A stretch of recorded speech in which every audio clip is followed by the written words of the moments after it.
Hi, everyone. So I'm here coming on to talk about some digital clutter. Someone had a question about how should we handle all of the clutter in the form of emails, photos, downloads that we've just put on our laptop, our desktop, all of the things that we store in our clouds, all that stuff. What do we do with it? And does it matter since it's not physically taking up space? And it's an interesting question because it gets to the heart of the matter, which is that clutter impacts us not only because of the physical space that it's taking up and robbing us from, but it's also the emotional space that it's robbing us of. It's the emotional clutter. It's the feeling of being stuck. It's a feeling, I'm saying. So you might have a pristine house, absent of clutter, but in a sense, if you've got an inbox flooded with, 600 emails or 2,000 emails, and all of these, downloaded materials that are just there that you have to scroll through in order to get to the stuff that you want, it's the same thing. It's the same thing. It's excess that bothers us on a gut level, that is depleting us and taking away our attention from the things and the people and the objectives and the projects that we actually want to focus on. So let's start with undiscarded emails. I would focus on that almost as low-hanging fruit. So what I do every day, because I hate to scroll through emails, it's almost like I have to to knock things away in order to kind of, home in on the things that I actually want to see.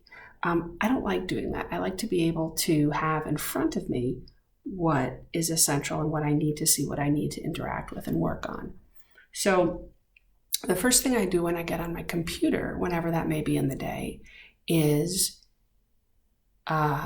throw away, so delete all of the emails that I don't need or I don't want. I don't leave people hanging. So if it's a personal email, even from someone that I don't know, well, I'm obviously going to respond to that and I'll keep it there, even if I don't respond right away. But the point is, the stuff that's junk that didn't properly get filtered into your junk or spam folder, you should go through and delete. Now, I guess the question becomes, well, what if I have 500, that I just have kind of ignored and now it's overwhelming? Well, don't do 500 all at once. That would be a lot. I mean, it's not the end of the world. If it's all junk, right? It's just a matter of clicking. And I wouldn't click through all 500 because, sometimes you press the wrong thing or in the wrong space and then it like unhighlights them. So do 20 at a time, whatever. But I would focus on it if it's bothering you and chip away at it a little bit at a time. The key is also not only to focus on what you have from the past that needs going through, but what comes in on a daily basis.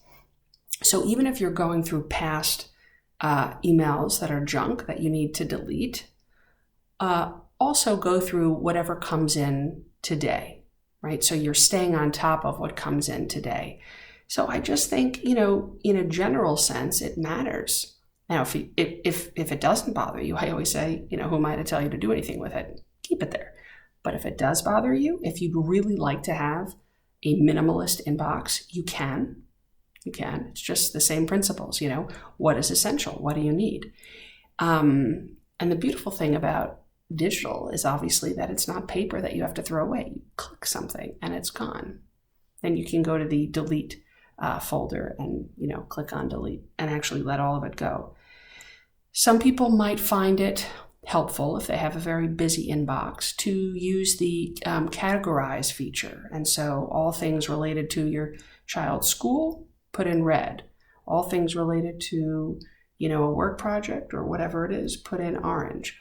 All things related to, fill in the blank, you use another color.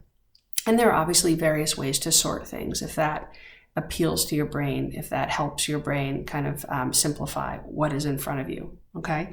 The next thing is the cloud stuff, the stuff that we've just like, if someone sends you something, take a look at this, or can you review that, right? And you press download and it automatically goes. Actually, that's different than the cloud, but let's talk about downloads for a second. So yes, you could periodically, it's not something that's staring you in the face, all of your downloads. You'd have to go into the download folder and see what's there. And sometimes I do that because it takes up space.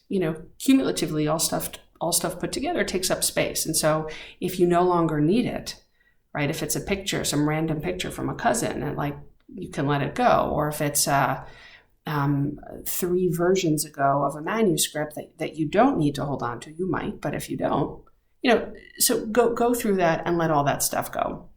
And it's very, very satisfying to just press delete and you see the stuff shrinking. So the cloud stuff, it's the same principle, right? It's what are you storing? What are you storing? Are you storing things that you need? Are you storing things that you simply want? And if you want them, well, then it's not an issue that they're there, is it? It's only an issue if you don't want it and you don't need it, and it's there and it's taking up space. And most of us, I think, don't keep a tight watch on what we have in our cloud but I guess if we get a notice from the company that's storing our stuff, by the way, you have 5% storage left, then that's always a good reminder to go and check to see what you've got and to delete all of the files and items that you no longer need and want. Photos on phones. A few people have asked me about this just randomly. It's a modern day clutter disaster because it doesn't take up any space, or it doesn't take up more space physically. If you have, if you have 5,000 pictures on your phone, it's not going to take up more space than if you have 2 pictures or 0 pictures. So I think, and by the way, coupled with the fact that it is so easy to photograph things. You take out your phone and you just photograph away. And so what happens is you are essentially photographing everything and anything at any given time. And so the denominator of photos from which you're choosing to keep is it's unheard of. It's huge. It's never ending, unless you're actually setting it up nicely with your phone as if you've had, but people don't really take photos like that with their smartphones. It's just kind of take it out and click and click and click. And so the point is we have an excess. So what I would do is the same thing with printed photos. And it's almost easier for me, it's easier. You don't have the physical thing to contend with.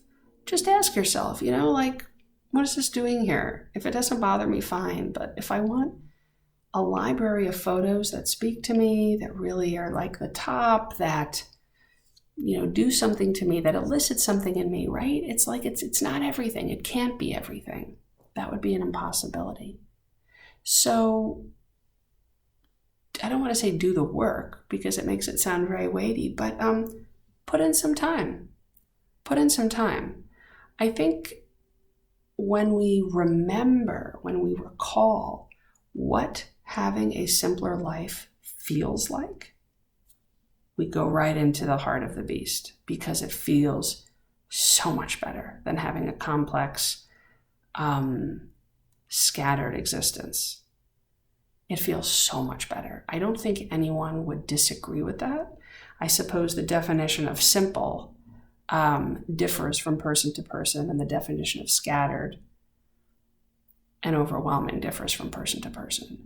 But I do think people might agree that the ability to focus on and enjoy what it is in the moment that our hearts and our minds want to focus on and enjoy, having that ability, not being led astray by all this other stuff around us that doesn't matter, that's a gift.